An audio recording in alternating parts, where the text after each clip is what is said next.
Seperti inilah kondisi tempat wisata Pantai Karanghau, Kecamatan Pelabuhan Ratu, Kabupaten Sukabumi yang sepi pengunjung pada hari Kamis pagi 30 Desember 2021. Tidak seperti biasanya ramai dikunjungi wisatawan, namun kini hanya terlihat beberapa orang saja di kawasan pantai. Tidak hanya di kawasan pantai, warung-warung jalanan pun ikut sepi. Sebelum adanya wabah pandemi dan diterapkannya peraturan pembatasan sosial, Pantai Karanghau selalu ramai dikunjungi wisatawan, terlebih menjelang pergantian tahun baru atau menjelang liburan. Sepinya pengunjung di Pantai Karanghau berdampak pada menurunnya pendapatan para pedagang di kawasan tersebut, karena selama ini mereka hanya mengandalkan dari penghasilan berdagang dengan pembeli wisatawan atau pengunjung.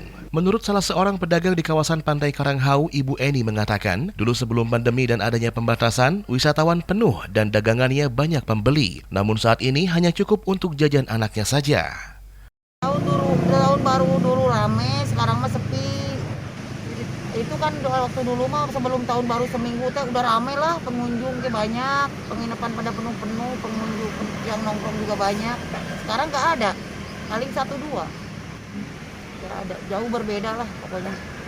Iya jarang lah, kurang, paling 1-2. Nggak kayak dulu, kalau dulu mah kan seminggu aja udah penuh penginapan teh. Di pantai udah rame, sekarang mana orang nggak ada di pantai itu sepi. Dari Pelabuhan Ratu, Kabupaten Sukabumi, Ujang Heriawan melaporkan untuk Dinamika.